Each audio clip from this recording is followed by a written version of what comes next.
Hello and welcome. Today we're going to be reviewing the basic operating procedures for the sanders here at TechSpark. We're going to cover three of our main sanders. That's the combination disc and belt sander, the spindle sander, and the palm sander. Let's begin with safety and basic PPE. Personal protection equipment. As sanders are rotary tools, remember to remove any loose items that could be caught in the machine. This means removing watches, rings, bracelets, and any other jewelry. Sleeves should be rolled up and long hair tied back. Sanders can create fine dust particulates, so you may choose to wear a dust mask. And of course, safety glasses are always a must. Never wear gloves when operating a sander. If the glove becomes caught, it could pull your hand in as well. This is the combination belt and disc sander. Let's look at the belt sander portion of this machine first. The belt sander is primarily used to make small adjustments to nearly completed pieces. It is made up of a rotating sandpaper belt for faster and automated flat-faced sanding. The belt sander uses friction to remove material. Therefore, the longer you sand the piece, the hotter it will become. This means you should strive to first remove material through other machines and then use the belt sander for finishing touches. Before sanding any piece of material, you should first check your stock. Remove any foreign objects such as staples or screws. Plan and mark out the areas you want to sand before you begin. And of course, always know where the stop button is before turning on any machine. Both the belt and disc sander spin at the same time because they are both connected via belts to the same motor. This means you need to be cautious about the other area. Never rest tools or other parts on the other table. If your piece needs to be perfectly square, check the angle of the table before turning on the machine. To adjust the table angle, loosen the lock knobs below the table. Rotate the table to your preferred angle, then tighten the lock knobs back in place. To turn on the belt sander, press the green button. Keep your hands and parts away from the rotating belt. Rest your piece flat on the table, then gently move it in towards the moving belt. Be sure to have a secure grip on your material to prevent it from being pulled into the machine. Always be mindful of your finger placement when sanding. When finished, pull your piece away, and then press the red button to turn off the belt sander. When the sander is turned off, it'll take a moment before the machine comes to a complete stop. Be mindful that the sandpaper is still spinning quite fast and can catch objects and cause injury. If adjusted, return the table back to 90 degrees, and don't forget to clean up the belt sander and the surrounding floor. Now let's talk about the disc sander. The disc sander is also used for shaping parts and bringing them to their final dimensions. It is more aggressive, however, than the belt sander and will remove material quicker. The disc sander consists of a rotating metal disc with a sandpaper pad. Unlike the belt sander, the entire length of the table cannot be used when sanding. You can only sand on the portion of the disc rotating downwards into the table. This is because your piece must be supported by the table. Never sand on the side rotating upward.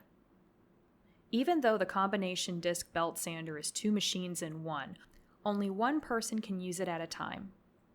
Never allow someone else to use the other area while you are working. And now it's time for general sanding tips. Never sand thin material. It could become stuck in the machine and destroy either your work, the machine, or both. Instead, use a file and sandpaper. Never sand with your piece angled upwards into the belt. It is an easy way to lose your grip on the material and send it flying. Always have the belt pushing your piece down and have your piece supported on the bottom by the sanding table. When sanding, your piece needs to be directly supported by the table. You can't hold your piece in the air and sand. The downward force will definitely grab your piece. If you hold wood against the belt sander for too long, it will begin to become scorched and ruin the surface finish of your piece. Move your piece back and forth as you sand. This helps to alleviate heat as well as buildup of debris on the belt. This is the oscillating spindle sander. The spindle sander is used to sand interior spaces and concave curves that other sanders can't reach. It consists of a rotating sanding drum, which also oscillates up and down. The spindle drum rotates in a counterclockwise direction. To maintain control of our part, we want to sand against the rotation.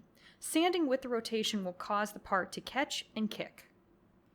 To start, press the green button to turn on the spindle sander. Gently bring the piece to the drum and sand in long sweeping motions, from right to left. Do not stay in one spot too long, as it will result in a bumpy finish. For interior shapes, place the part over the spindle drum and rest it flat on the table. Check to make sure there is adequate spacing between the part and the spindle before turning on the machine. Sand the part as before, moving against the rotation of the spindle. Because the spindle is open, we can sand from any side, and that means we don't have to rotate the part. Bring the opening back to center, and then turn off the machine. Spindle drums come in a multitude of diameters. You want to choose a drum that is smaller than the radius of the part you are sanding, but not so small that it does not make good surface contact. Along with choosing the best spindle size, you also need to install the proper throat plate for the spindle. Throat plates in spindle drums are simple to install. As with any maintenance, unplug the machine. Open the vinyl apron on the front of the machine, push in on the lock tab, insert the tool into the holder, and screw in the selected spindle. The drum spins opposite the threading, so only hand tightening is necessary. The throat plate slides over the top and aligns with the registration point to be seated. Then plug it back in. Here we have a random orbital palm sander. Palm sanders are highly versatile. They are great at sanding large surfaces, they are lightweight and portable, and they can get to hard-to-reach places other sanders can't. Palm sanders are typically used for final sanding. They only remove small amounts of material and smooth out rough surfaces. Two types of palm sanders are finishing sanders and random orbit sanders. A nice feature about palm sanders is the ability to easily swap different grits of sandpaper. Grit refers to the coarseness of the sandpaper. The lower the number, the more abrasive it is, and the more material it will remove per pass. Higher number grits remove less and can leave incredibly smooth results. Typically, woodworkers use between 60 and 320 grit sandpaper, depending on the job. This palm sander happens to be hook and loop. Other attachment methods for sandpaper are pressure-sensitive adhesive and clamps. Palm sanders are not as aggressive as belt or disc sanders and are generally considered safer. When sanding, it is a good idea to use the downdraft table. The downdraft table provides a gentle downward suction, pulling dust particulates out of the air. The on and off switch is located on the side of the machine. To use the palm sander, start by turning it on while holding it off of any surface to prevent it from running away. Sand your part in sweeping motions. Don't allow the sander to sit in one spot too long. When done, turn the sander off while holding and allow it to come to a complete stop before setting it down.